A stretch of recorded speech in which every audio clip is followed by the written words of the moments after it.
Hello learners, subscribe the Knowledge Gainers channels and press the bell button for all latest notification. Hello learners, मैं हूं आपकी अपनी वैष्णवी और स्वागत करती हूँ आपका अपने चैनल नॉलेज गेनर्स में।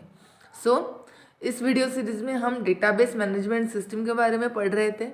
पिछले वीडियो में हमने कुछ इम्पोर्टेंट कंसेप्ट किए थे। अब इस वीडियो में भी हम कीज और उसके टाइप्स क्या क्या हैं, जो कि इम्पोर्टेंट टाइप्स हम देखने वाले हैं, वो इस वीडियो में हम कंटिन्यू करेंगे। जैसे कि हम सबको पता है कि हमारे लिए सबसे इम्पोर्टेंट कंसेप्ट रहता है कि नॉर्मलाइजेशन का कंसेप्ट अगर हमें अच्छे से आ गया तो हम DBMS के ऑल कंसेप्ट्स इजीली पढ़ सकते हैं। लेकिन जब भी हम बोलते हैं कि हमें कुछ पढ़ना है तो उसके लिए हमें उसका बेसिक जानना बहुत ज़रूरी रहता है। जैसे कि अगर हमें नॉर्मलाइजेशन का कंसेप्ट अच्छे से करना है और उसके जो भी रिलेटेड क्वेश्चंस हैं वो मिनिमम 1 to 2 मिनट में अगर हमें सॉल्व करने हैं तो हमें सबसे इम्पोर्टेंट बात रहती है functional dependency and then next is case. क्योंकि अगर हमने कैंडिडेट की या फिर प्राइमरी की हमें अगर नहीं पता, अगर हमें मैक्सिमम कैंडिडेट की अगर हमें नहीं फाइंड आउट करनी आती तो हम नॉर्मलाइजेशन का कंसेप्ट जो है वो अच्छे से नहीं कर सकते। तो जितने इम्पोर्टेंट हमारे लिए फंक्शनल डिपेंडेंसी का टॉपिक है उतना ही इम्पोर्टेंट हमारे लिए कीज का पॉइंट हो जाता है। क्योंकि अगर हमें कीज फाइंड आउट करनी नहीं आई तो हम नॉर्मलाइजेशन का कंसेप्ट अच्छे से पढ़ नहीं पाएंगे। अब वैसे भी नॉर्मलाइजेशन के कंसेप्ट में ज़्यादा कुछ रहता नहीं है। अगर हमें कीज और फंक्शनल डिपेंडेंसी समझ में आ गई तो हम नॉर्मलाइजेशन के कुछ फॉर्मूलाज है उसके बेसिस पे हम क्वेश्चंस इजीली कर सकते हैं। मिनिमम 1 मिनट में हम वो कर लेंगे। तो सबसे इम्पोर्टेंट पॉइंट होता है कीज। अब स्टार्ट करते हैं कीज के लिए। अब अगर हम नॉर्मल हिंदी में बोलेंगे कि कीज यानी क्या बोले, चाबी। ठीक है, किसी भी ताले को खोलने के लिए रहती है चाबी। तो वैसे ही डेटाबेस मैनेजमेंट सिस्टम का जो ताला, नॉर्मलाइजेशन का जो ताला है वो हमें खोलना है तो हमें क्या चाहिए, चाबी चाहिए, जो कि हमें प्राइमरी की एंड फंक्शनल डिपेंडेंसी से मिलेगी। तो वो ये रही कीज, जो कि हमारी फंक्शनल डिपेंडेंसी, और कीज जो है वो नॉर्मलाइजेशन की चाबियां हैं जिससे हम नॉर्मलाइजेशन का कंसेप्ट अनलॉक कर सकते हैं। ठीक है, अब जैसे कि एग्जांपल से हम पहले समझ लेते हैं कि कीज का कंसेप्ट जैसे हमारे रियल लाइफ में होता है। अगर मानो कि एक बैंक है, बैंक में हमने कोई लॉकर खोल लिया तो लॉकर की हमें चाबी मिल जाती है। अगर हमें उस लॉकर को एक्सेस करना हो, ठीक है ना, अगर हमें कुछ उस लॉकर में रखना हो या फिर उससे निकालना हो तो हम क्या करते हैं, हमारे पास जो भी की होंगी उसके थ्रू हम उस लॉकर से एक या तो सामान निकालते हैं या फिर उसमें रखते हैं। वैसे ही कंसेप्ट हमारे इस कीज का भी है। अगर हमें की पता होगी, डेटाबेस मैनेजमेंट सिस्टम में एक टेबल है, मान लो जैसे कि अब यहाँ पे स्टूडेंट नाम का एक टेबल है हमारे डेटाबेस मैनेजमेंट सिस्टम में। ठीक है, अगर ये स्टूडेंट नाम का टेबल है और इसमें से हमें कुछ डेटा एक्सेस करना है, ठीक है, अगर इसमें से कोई डेटा हमें अगर एक्सेस करना होगा तो हमें क्या चाहिए, की चाहिए, जिससे हम इसे एक्सेस कर सकते। या फिर अगर हमें इसमें कुछ इनपुट देना हो, अगर मानो एक क्लास है जहाँ पे 6 बच्चे, अभी हमने छोटा सा टेबल दिया, 6 बच्चे पढ़ रहे हैं और अगर कुछ 2 या 3 बच्चे की एडमिशन और हो जाती है तो हमें इसमें डेटा इंसर्ट करना रहता है। ठीक है, अभी ये जो डेटाबेस है वो वैसे तो अनलॉक होगा नहीं, इसके लिए हमें चाहिए होगी चाबी। वो चाबी होगी हमारी कीज, जो कि हमारे डेटाबेस मैनेजमेंट का बहुत इम्पोर्टेंट पॉइंट हो जाता है। ठीक है, या फिर अगर हमें पता करना है कि किसी बच्चे का सब्जेक्ट कौन सा सब्जेक्ट पढ़ रहा है तो हमें क्या चाहिए होगी, की चाहिए होगी। तो इसी तरह से हमें ये की का कंसेप्ट निकालना है, जो कि हम या फिर बैंक लॉकर या फिर टेक्निकल लैंग्वेज में बोले तो हमारा स्टूडेंट का जो डेटा है हमारे डेटाबेस में उसे अगर हमें एक्सेस करना है तो उसके लिए हमें चाहिए की, और वो की है हमारी जो प्राइमरी की, कैंडिडेट की और सुपर की जो भी रहती वो हमारी कीज। ये था हमारा कीज का सिंपल कंसेप्ट। ठीक है, अब अगर हम देखें यहाँ पे, जैसे कि अगर हम मान लें कि रोल नंबर है, एक स्टूडेंट नेम है और एक सब्जेक्ट है। अब यहाँ पे अगर हमें देखा तो 3 कॉलम हमारे पास है और 6 रो है। कॉलम के तो नाम हमारे पास है, roll number, student name and then subject, लेकिन क्या रो के नाम भी हमारे पास है? नहीं, रो के नाम तो नहीं है। तो फिर हम इसे कैसे आइडेंटिफाई कर दें कि कौन सा रो हमें एक्सेस करना है? तो उसके लिए भी चाहिए होगी की। अगर हमने देखा कि रोल नंबर के कॉलम में सारे यूनिक रोल नंबर होंगे, अगर कोई स्टूडेंट हो या फिर कोई एम्प्लॉय हो जो कोई कंपनी में या फिर किसी डिपार्टमेंट में काम कर रहा हो, तो उसके पास एम्प्लॉय नंबर या फिर रोल नंबर स्टूडेंट के पास ये क्या रहता है? यूनिक रहता है। लेकिन क्या सबके नेम भी यूनिक रहते हैं? नहीं। यहाँ पे भी देखिए 2 नेम सेम दिखाई दे रहे हैं हमें, सेकेंड नंबर और 4th नंबर का। ठीक है, उसी तरह से सब्जेक्ट भी यूनिक रह सकते हैं। मानो 2 स्टूडेंट के सेम ही सब्जेक्ट है, डेटाबेस मैनेजमेंट सिस्टम और डेटाबेस मैनेजमेंट सिस्टम। ठीक है ना? उसी तरह से इसीलिए हम स्टूडेंट एज अ की नहीं यूज़ करेंगे। अगर किसी ने बोला कि मुझे डेटाबेस मैनेजमेंट सिस्टम पढ़ने वाले उन स्टूडेंट का नाम चाहिए, डेटाबेस मैनेजमेंट सिस्टम जो स्टूडेंट पढ़ रहा है उसका नाम चाहिए, तो लेकिन यहाँ पे तो 2 स्टूडेंट हैं जो डेटाबेस मैनेजमेंट सिस्टम पढ़ रहे हैं, तो क्या हम बोल सकते हैं कि इसका डेटा क्या हो सकता है? नहीं। अगर हमने बोला कि स्टूडेंट का एक नाम दे दिया और उसके हिसाब से हमने बोला कि इस स्टूडेंट का मुझे डेटा चाहिए, तो एक नाम के तो 2 स्टूडेंट हमारे डेटाबेस में हैं, तो क्या हम उसे एक्सेस कर सकते हैं? नहीं। लेकिन अगर रोल नंबर एज अ की हमने यूज़ किया, तो क्या किसी भी स्टूडेंट का रोल नंबर जो है वो सेम है? किसी भी 2 स्टूडेंट का या 3 स्टूडेंट का जो रोल नंबर है वो सेम है? नहीं। तो इसीलिए हम रोल नंबर को एज अ की यूज़ कर सकते हैं।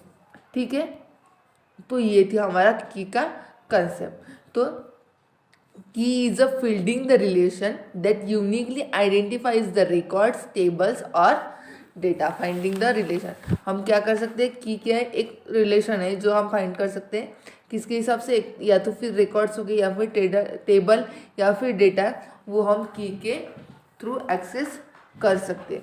की इज अ सिंगल एट्रीब्यूट और कॉम्बिनेशन ऑफ 2 एट्रीब्यूट्स।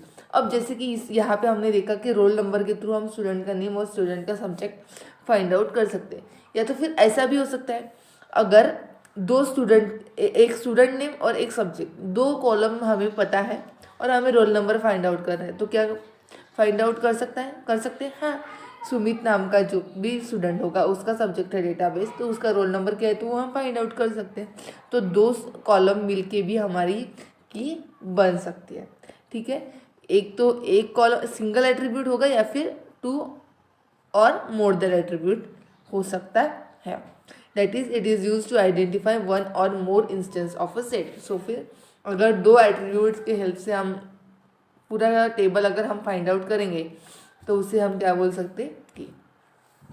ठीक है, ये था की का कंसेप्ट जो कि हम डेटाबेस मैनेजमेंट सिस्टम में पढ़ रहे हैं। अब इसके भी हमारे पास 4 टाइप्स है। वैसे तो टाइप और भी है, लेकिन ये 4 जो टाइप है वो हमारे लिए सबसे इंपॉर्टेंट रहते हैं क्योंकि ये हमें नॉर्मलाइजेशन के कंसेप्ट में ज़्यादा यूजफुल होते हैं। सबसे पहला जो है हमारे पास प्राइमरी की, देन कैंडिडेट की, नेक्स्ट फॉरेन की एंड लास्ट इज यूनिक की। वैसे तो इन सब के नाम से भी हमें पता चल जाता है, लेकिन क्या होता है कि स्टूडेंट्स को इन सब में कन्फ्यूजन हो जाता है। प्राइमरी की और कैंडिडेट की में तो मैक्सिमम टाइम में कन्फ्यूजन हो ही जाता है। तो प्राइमरी की एक अलग कंसेप्ट है, कैंडिडेट की एक अलग कंसेप्ट है। फॉरेन की का तो कोई इशू नहीं होता क्योंकि फॉरेन की हमें पता चल जाता है कि किस तरह से हम यूज़ करते हैं। या तो फिर स्टूडेंट कहाँ पे कंफ्यूज हो जाते हैं, या तो फिर प्राइमरी की या फिर कैंडिडेट की, या तो प्राइमरी की और यूनिक की, इन दोनों में भी स्टूडेंट्स कंफ्यूज हो सकते हैं। सो आज कोई कन्फ्यूजन, कोई डाउट, कोई कंसेप्ट हमारा ऐसा नहीं रहेगा जो हम के रिगार्डिंग हमें पता नहीं हो। तो इस वीडियो में हम प्राइमरी की, कैंडिडेट की, फॉरेन की एंड यूनिक की, इन चारों कीज़ को अच्छे से देख लेंगे ताकि हम लाइफ टाइम इन चारों कीज़ को याद रख सके, चाहे हमें कोई नींद में भी क्यों ना पूछ ले, हम उसे अच्छे से समझा सके। ठीक है, ये था हमारे लिए की का कंसेप्ट। अब आए प्राइमरी की। अब सबसे पहली बात, प्राइमरी की क्या है? प्राइमरी की इज 1 और more columns in a table used to uniquely identify each row in the table. अब प्राइमरी की क्या बोलता है? 1 और more column in a table used to uniquely identify each row in the table. अब ऐसा क्या जैसे कि हमने देखा कि की का कंसेप्ट तो सभी इसमें सेम ही रहेगा, लेकिन थोड़ा थोड़ा सिर्फ डिफरेंस रहेगा। अब प्राइमरी की में क्या बोलते हैं, कोई भी एक या फिर एक से ज़्यादा जो भी कॉलम्स, उनको अगर हमने कंबाइन कर लिया और उसके हिसाब से अगर हम टेबल फाइंड आउट कर सकते हैं तो उसे क्या बोलेंगे हम, प्राइमरी की।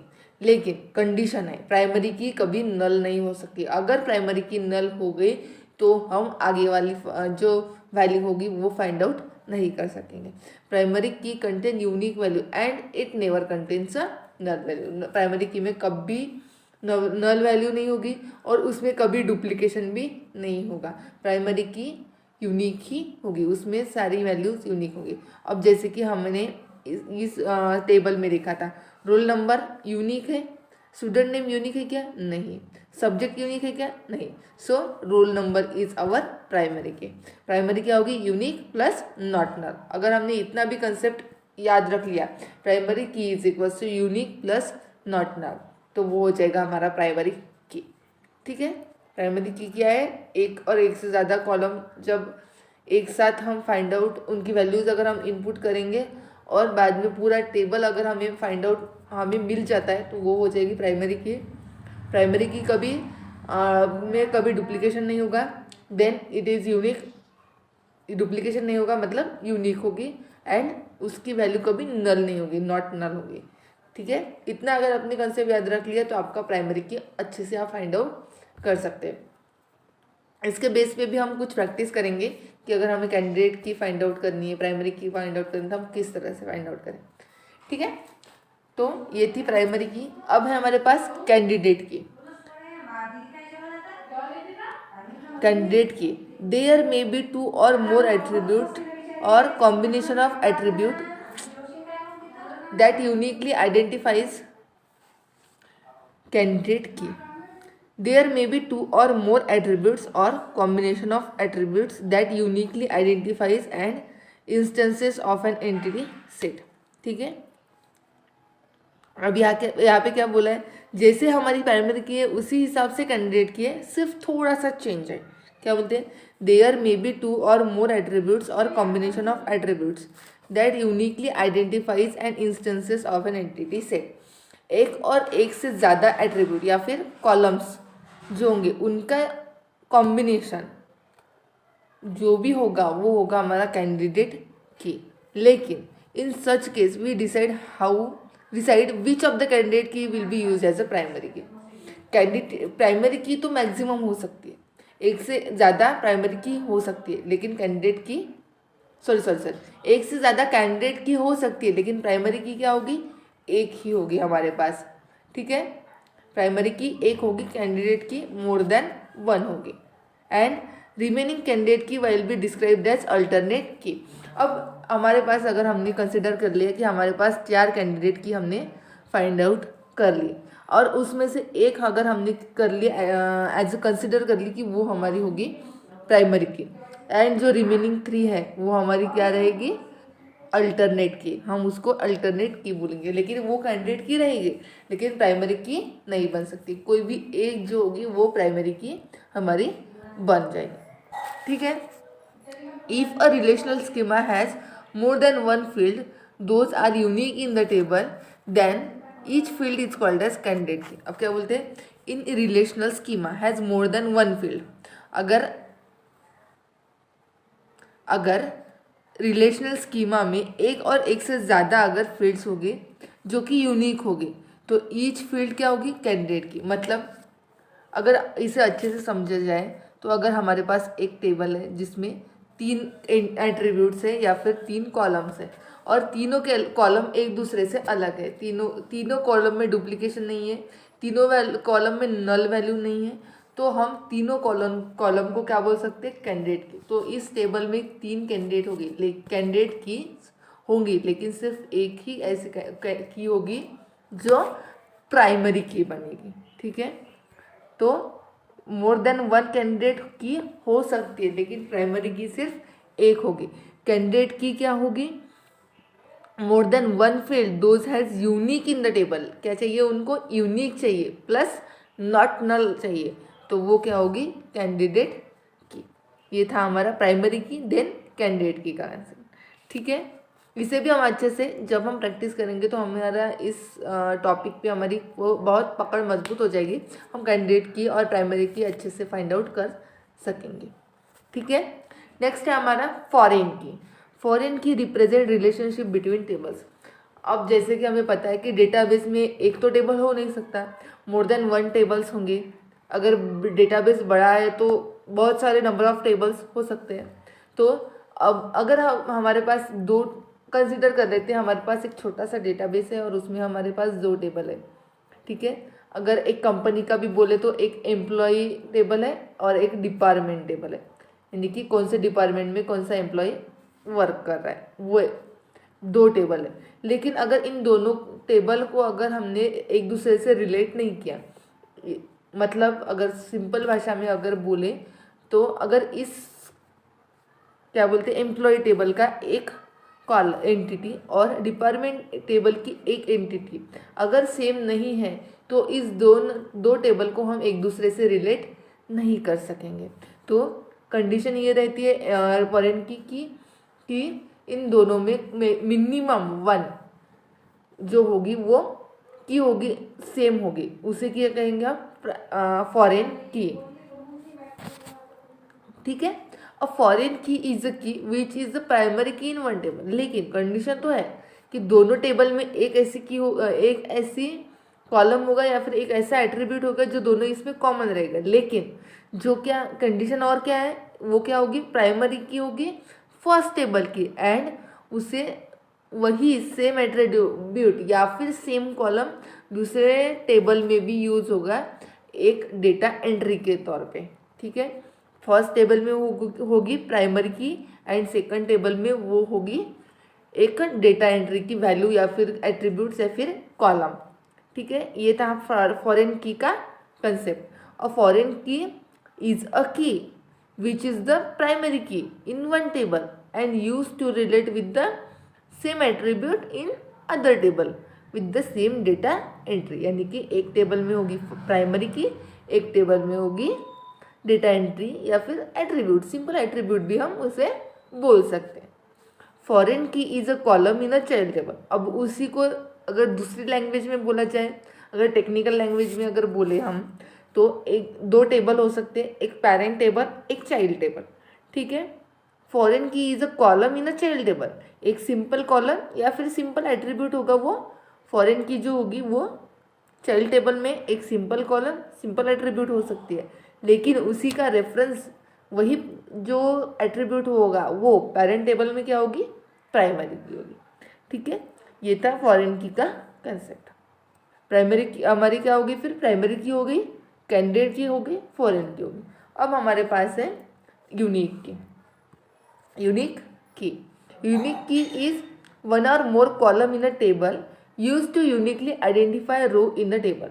अभी अगर हमारे पास एक टेबल है, कोई भी स्टूडेंट टीचर का, अगर उसमें एंट्रीज है, रोज है, ठीक है, और 3 कॉलम्स है। कॉलम के तो नाम हम दे सकते हैं लेकिन रो के नाम हम नहीं दे सकते। ठीक है, अगर उन रो को अगर फर्स्ट नंबर के रो को अगर हमें देखना है कि इसकी पूरी एट्रीब्यूट्स की वैल्यूज क्या है, तो हम वो किस तरह से आइडेंटिफाई करेंगे, यूनिक की से। कैसे आइडेंटिफाई करेंगे, यूनिक की से। कोई भी एक एंटिटी होगी जो कि यूनिक होगी उस पूरे रो में, तो उसे क्या बोलेंगे हम, यूनिक की। जैसे मैंने बताया था कि प्राइमरी की में कि प्राइमरी की नल नहीं हो सकती लेकिन यूनिक की क्या नल हो सकती है। So unique key contain null values where primary key does not contain null value. ये था हमारा प्राइमरी की, कैंडिडेट की, फॉरेन की एंड यूनिक की क्या कंसेप्ट। अगर इसे आपको इससे अच्छे से पढ़ना है तो ये पूरी वीडियो अच्छे से फॉलो कीजिए ताकि आपको सारे कंसेप्ट अच्छे से समझ में आ जाए। तो ये था यूनिक की का कंसेप्ट। अभी हमने कीज़ तो पढ़ ली, पूरे सारे कीज़ हमने पढ़ ली। अभी हमें प्रैक्टिस करना है कि कैंडिडेट की और प्राइमरी की हमें कैसे फाइंड आउट करना है। तो हम 3-4 वीडियोस ऐसे बनाएंगे जिसमें हम सिर्फ प्रैक्टिस करेंगे कैंडिडेट की एंड प्राइमरी की को फाइंड आउट करने में। तो चलिए, thank you for watching this video and keep learning and keep smiling.